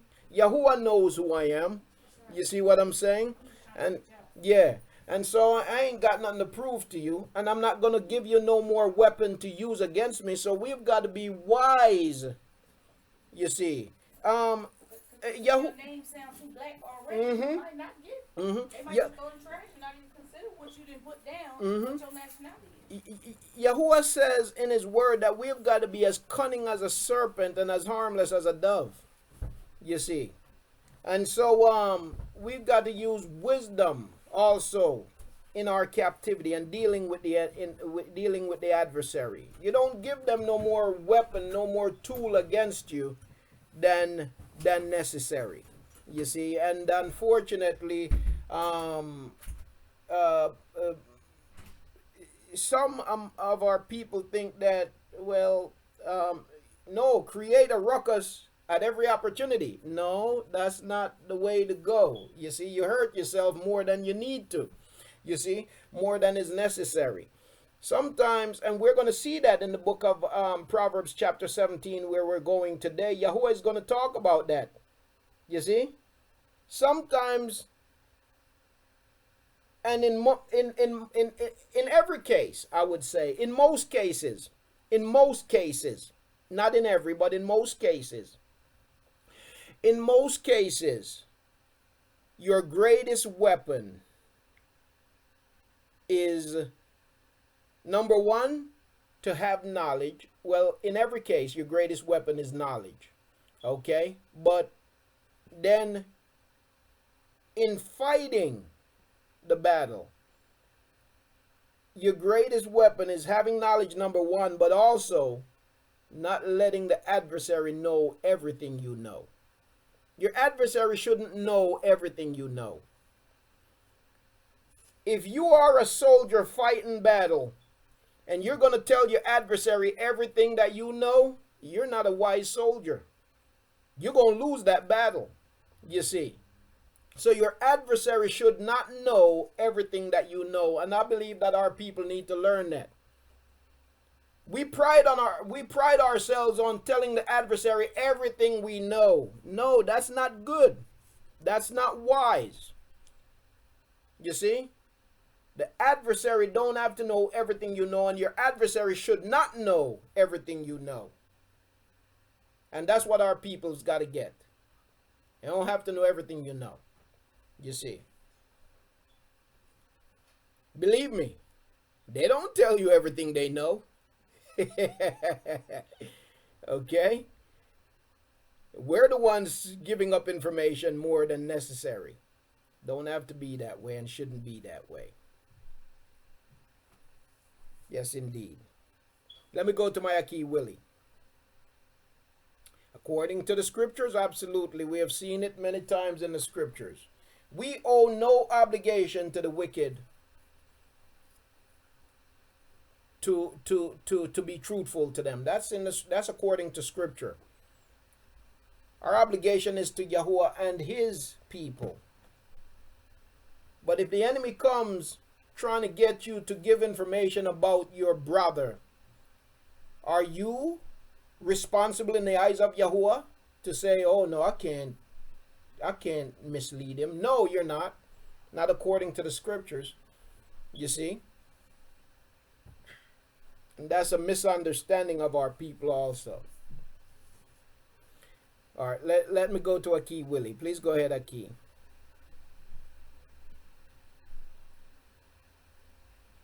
Shalom, Mashbaka. Shalom to you, Aki. Oh, can I be heard? Yes, you can. Yes, you can. Okay. Well, yeah, I remember like a week ago or so, I told the Mashbaka that my dad had a stroke. It was like a mild stroke or whatnot. Yes. But I'm just here to tell you that he's doing a lot better. Praise Yahuah. And I also was able to give him. I had ordered some herbs in the mail, but it was actually aimed specifically for me. But I just say praise Yahuah, Yada Yahuah, that the herbs came on time, and I was able to fix him some. I brewed up the herbs and everything, and I made him some tea out of it. So I'm just grateful to Yahuah that I was able to really get that knowledge and help him out on his way to recovery, because his doctor did say that it was like a mild form of a stroke or whatever, but I say it like this: a stroke is a stroke, regardless of whether it's mild or whether it's severe. So I'm just grateful to Yahuah that he's recovering, my dad, and he's doing a whole lot better and everything like that. And that's all. Praise Yahuah. Praise Yahuah, and Tada for sharing. Tada for sharing, family. Tada for sharing, Aki, and to remind the family also, because I had forgotten to bring that up. And we praise Yahuah that is for his recovery, And we give Yahuah praise, honor, and esteem, and may Yahuah just continue to barak you and to help you and guide you in sharing Him with your dad and this truth. But by the way, too, as I say this, I know that I'm saying some things that might be perceived as some people will perceive it as me being biased or racist or anything like that. Family, I'm gonna say this again because I want it known. I want black people to know it, my people to know it, and I want white people to know it. You see, Caucasians to know it. That I don't look at people. I wasn't brought up to look at people from a color perspective. Okay, even though I was brought up in a society built on color, built on race, but I wasn't brought up to look at people and to deal with people and to treat people from the perspective of race. And the reality is, and the fact of the matter is, that most black people weren't brought up that way. When I share the facts, it's not to offend, really. It's not to offend anybody that's genuine. I could care less if it offends the wicked. But it's not to offend anybody that's genuine. I know that we have family in Yahuah who, I won't say race because Yahuah never created race. I know we have family in Yahuah whose complexion is lighter or different than mine. And I love them if they're genuine. I say if you're genuine, if they're genuine, I love them no different than I love the person whose complexion is like mine. I'll fight and I'll lay down my life trying to defend their life as much as I'd fight and lay down my life trying to defend the life of anybody else of our family. I don't see skin color in that way. What I do detest, I detest the system of racism. I detest injustice. I detest hypocrisy. I detest the racist. I detest them.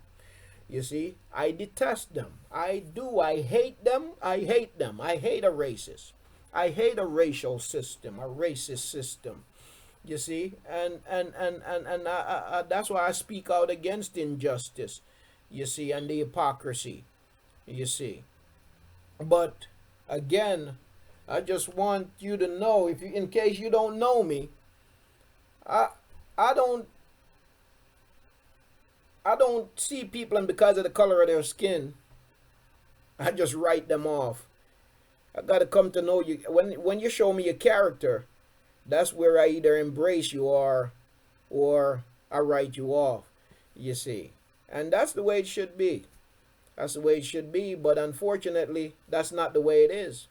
Systematically, America run a racist, systematic system that has oppressed our people ever since, black people were here before white people were here. That's the truth. Okay? Black people were in America before the Caucasians were here. Before so-called Columbus, before Columbus so-called discovered America, black people were here, you see.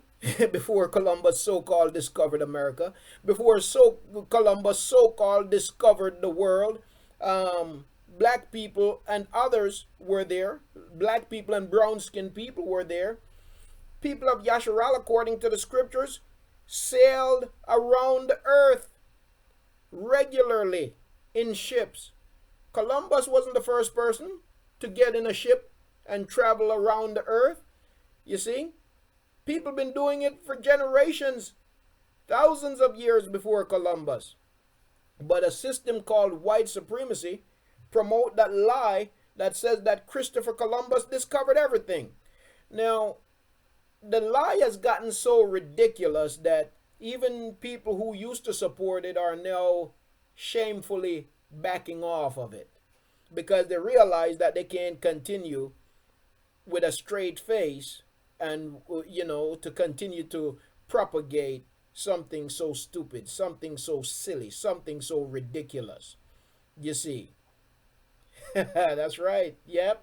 I'm aware of that book, Akut. You know? But the reality is that that's the fact. But you know what's unfortunate? You know what's unfortunate? There's still a lot of people in America who are unaware of these facts. You see? And who are still tied up and bogged down in their racist retardation. That's what it is, you see. And it's unfortunate and it's sad, you see. And we still have a system, a justice system, a financial system, a housing system. We still have a system that targets people along racial lines, you see, and is still very unjust. And we still have a population that is in denial that these injustices continue to exist, and that these injustices are rampant, and that people continue to be killed just because they're black, and that people continue to be harassed and pulled over just because of the color of their skin. I say this with confidence because I have experienced it more than I would like to. I don't know how many people, just because they're black, have been pulled over by the police and have about 10 guns pointed to their heads and slammed to the ground for doing absolutely nothing. But that have been done to me, slammed against the wall for doing absolutely nothing just because I'm black. I look suspicious, you see. It's been done to me, okay? Been pulled over many times. I had guns, about 10 guns pointed at me. That happened once. Told not to move one bit. Cop cussed at me. If you move, I'm going to shoot you. Okay? The injustice is real. The wickedness is real. The Klan is real. They're on the police force. They're in the doctor's office. They're in school. They're in classrooms. They're all over the place. It's real. We ain't making this up. The Klan is in the White House right now. And that's fact. Because Banner, he said that his website is the platform for the alt-right. You know what the alt-right is? The alt-right is just a new name for the KKK.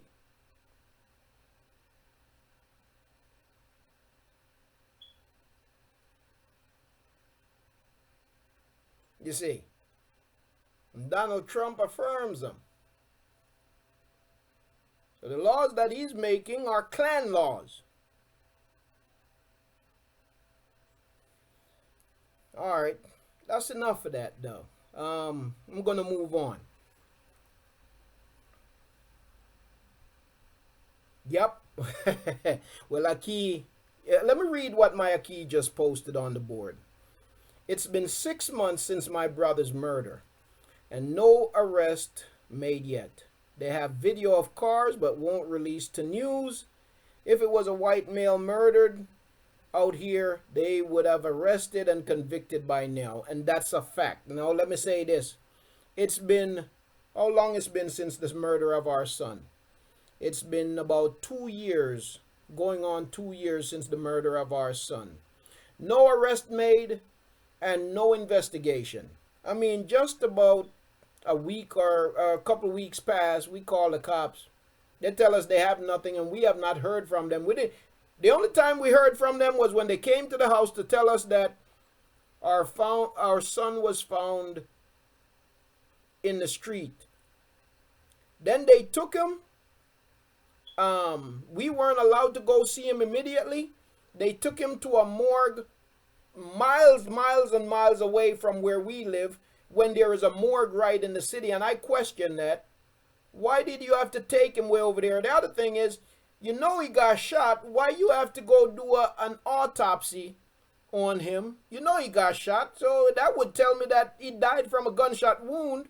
Why you got to go do an autopsy on him? Okay? In secret. Because you did the autopsy before we even realized, before we even knew where he was. This is something else they're doing. stealing the organs of our people because there's big money in it. Okay? They do stuff like that. It's a wicked system. It's a corrupt system. But again, like you, Aki, your brother, nothing. But again, if it was the other way around, somebody would have been arrested and it would be known. It's amazing to me that when a police officer gets shot, within a few hours, they know who did it, and they have somebody caught or killed. But yet, I live in a city where you have about, I live in a small city, on average, you have about 30-something homicides a year, and the majority, and most times, all of them go unsolved because there's no investigation, you see. You know what I know also? And I'm going to say this. You know what I know also? That some of these homicides, sometimes people say that is our people killing our people in the streets. That's not always the case. And I know why I say this, and I'm going to tell you why I say it. When I was in the church, I was out doing street ministry one day when I was in the church. And we were on the mic preaching. And this white guy walking past turned around and came back and just started crying, weeping. Pulled the gun out his waist. And he said he can't do what it is that he was going to go do. And he began to tell us what he was going to go do. He said that some rich white men from a certain part of the state pays him to go into the city, into the hood, and to look for people who seem like the homeless, people who seem like they don't, nobody really care about them. And then what he do is he kidnap that person, and they take them and do, I forget what he called it, something like Hunger Games. Take them to this open place, let them go, and they hunt them down. Hunt down the person and kill him. Okay? Now, he didn't say what happens after that, but I think what happens after that is that they harvest the organs. But that's what this man walked up to us weeping, show us the gun, and said, and that he can't continue to do that. There and I see movies like that. It's not by coincidence. It's happening. So every homicide that takes place in the city is not done. It's not always what it seems. Okay? It's not always what it seems. And that's fact. Okay? I've witnessed it. This man broke down weeping and walked up to us and said that. Okay? On the street. You see. And that's just the way it is. You see, the injustice is real. All right, let me go to Akut Atalia. Please go ahead, Akut.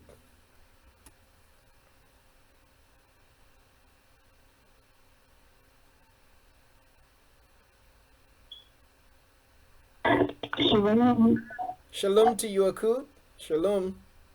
Shalom. I just wanted to introduce myself to the Haykal. I have listened in for a long time, and I am just now introducing myself to the family. Praise Yahuah. I just want to say to you, okay, I am so baruch in finding you. I have been a seeker of the truth for such a long, long time. I come from a family of men that are ministers,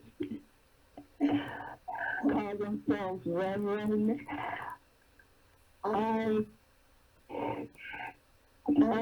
so thankful that the Most High chose me because I am truly a seeker of the truth. And when I found out this truth, even though being raised as a Baptist in Christendom, I was amazed, and I was reading His Word, and And when I found out that I was not loving him the way he wanted to be loved, I was truly repentant. Praise I Yahuah. could not sleep in my bed for a whole week. I slept on the floor. Wow. Now, I just want to say to the family, when he wakes you up and teaches you the truth, you're no longer the same. Yes. And it's like you've taken that red pill, and you can see the illusion that this system and tradition of man has played on us, and having us to bow down to these idols. Yes. My family was so disturbed with me, and they called me a radical because I've been away since 1991 and seeking the truth. He said, you know the truth, and the truth shall set you free. And I thank you for it. Praise God. They were angry at me when I was telling my son that we are not going to have Christmas trees, that there's no Santa Claus. Yes. Why would he want to take his fun away? And I said to them, I want my son to know the truth. And I want him to know that he can depend on his mother to tell him the truth. Praise To Yahuah. the best of her life. Praise Yahuah. He is so good. I tell you, he is so faithful. He is just my all in all. And yet, it's a lonely walk. I have been a part of the different camps. I don't want to belong to a camp. I want to belong to him in his way only. Yes. Not following man. Some of these camps are still using Jesus. Yes. Some of these camps are praying on the Yahuah.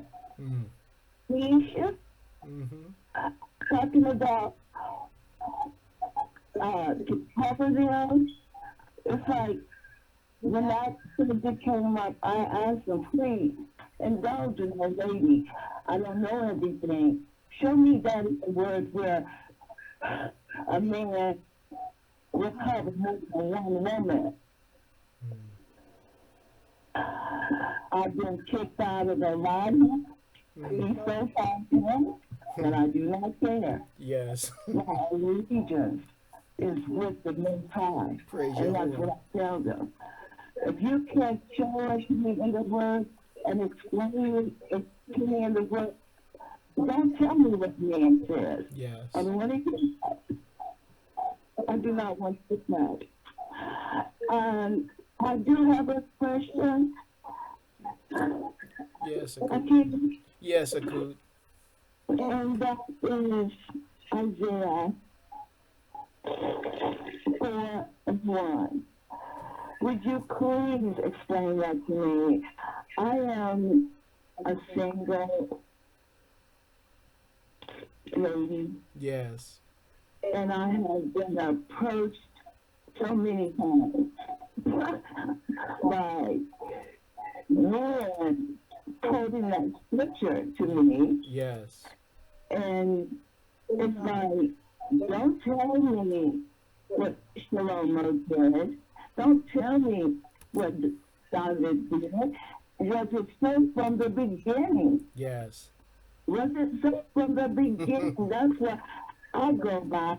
I want to go by every word that was written with his fingers, and that's what I tell them. So, Isaiah 4:1. Would you please explain that to me? Yes. And I just want. Yes, gladly will, Akut. And I want to say Tuda for introducing yourself to the Mashpaka. We so appreciate you being here, and just appreciate your genuine testimony, your passion for Yahuwah and His truth, your desire for Him and for true fellowship with His people. It's the passion. We hear it in your voice, Akut, and we just praise Yahuwah for you. I praise Yahuwah for the testimony concerning your son and what Yahuwah is doing there. We just barak Yahuwah, and we're just glad to have the opportunity to fellowship with you. And may Yahuwah truly continue to barak you, to strengthen you, to raise you up in His truth continually. We give Yahuwah praise for that. Here with me. Yes. So I'm going to I'm gonna go ahead and I'm going to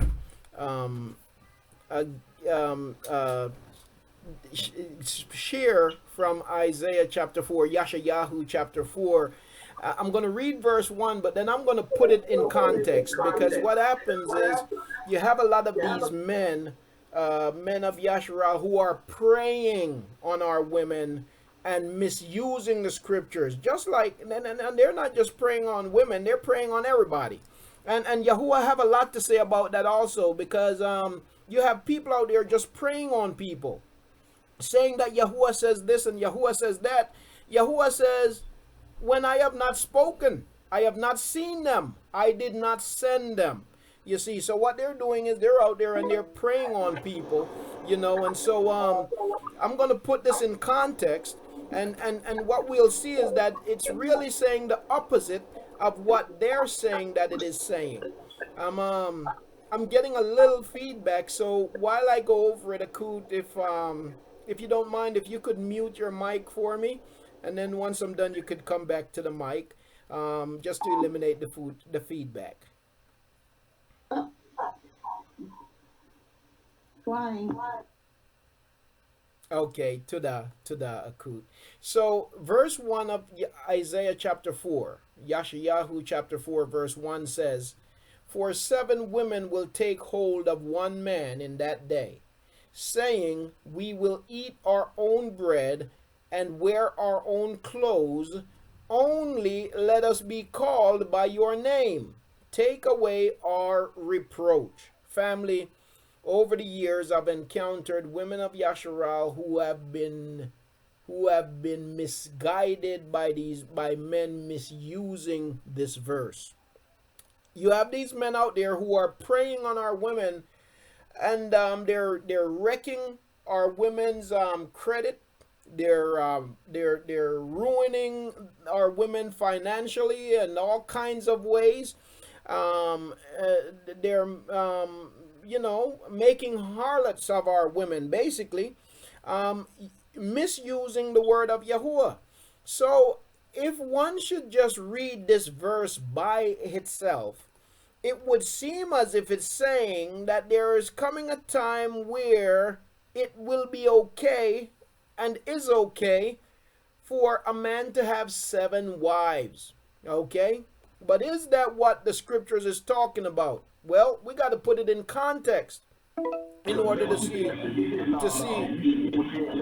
what it's truly saying.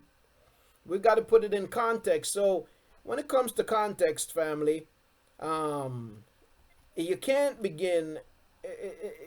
You wouldn't watch a movie and start in the middle of the movie and think that you have an understanding of it. You wouldn't read a book and start in the middle or start at the end and think you have an understanding of it. So it's good to have a well-rounded knowledge of the scriptures, right?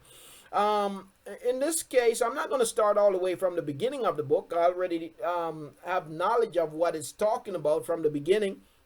But at least for this verse, I'm going to start in chapter 3. I'm going to start in chapter 3 for this verse. And as a matter of fact, let me just put it in a way where I can read it a little bit faster. I'm going to change the format on the screen where I can read a little bit faster. But I'm going to start in chapter 3. And we're going to put verse 1 of chapter 4 in context. Because you see, family, when we study the scriptures, number one, we need to understand that Yahuah never gave us the scriptures through his servants. He never gave us chapters and verses. The Christians are the ones who broke it up, who broke up the writings into chapters and verses. Yahuah never gave us chapters and verses. Okay, so keep that in mind as we study, right? Because people don't understand that, and because of that, they treat one chapter as if it's disconnected from the first, or whatever, from the one that comes before it and what comes after it. And when you do that, you end up with misunderstanding. That's why people misunderstand the writings of Shahul.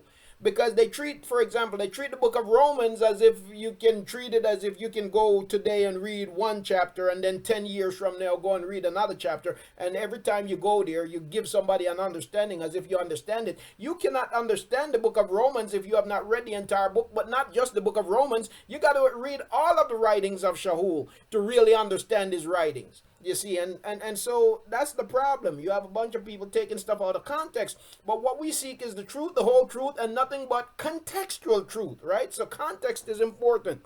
Now I'm going to begin reading here in verse 1 of chapter 3. Okay, now what we're looking for an understanding of chapter 4 and verse 1. But notice where I began. I went all the way back to chapter 3, and I'm going to begin reading from verse 1. For look, the sovereign Yahuah of hosts is turning aside from Jerusalem and from Yehuda,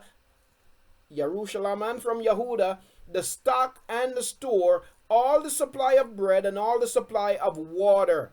Wait, right there in verse 1 of chapter 3, let me just ask the family. It says that Yahuah is turning aside from Jerusalem and from Yehuda the stock and the store, all the supply of bread and all the supply of water. Verse 1. What is verse 1 there saying, family? What's coming? According to verse 1 here in chapter 3, what's coming up on Yasharal? What's coming up on the people of Yahuah? According to what we just read. I lost fuse. Bear with me. Fuse just went out on me, family. To the family on YouTube, give me a moment. Fuse just went out on me. Let me try to get it back. Okay, let me try to get it back on the screen. I think my computer's acting a little frozen.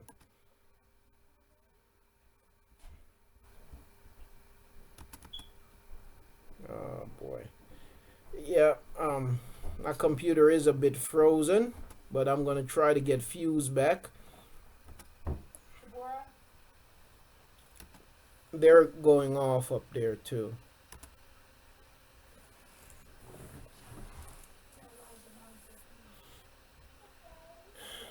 Okay. Okay. All right, bear with me, family. I'm still not connected.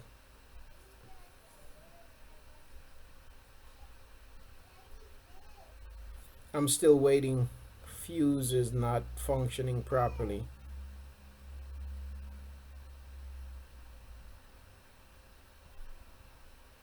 Oh, wow.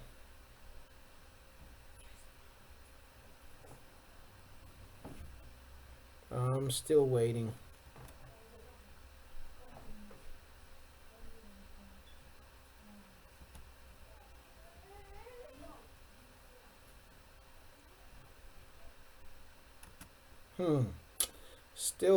Still waiting.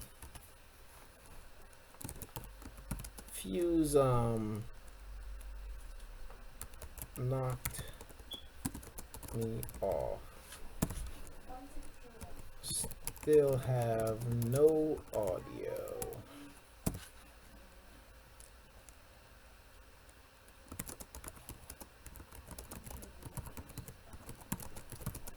Computer.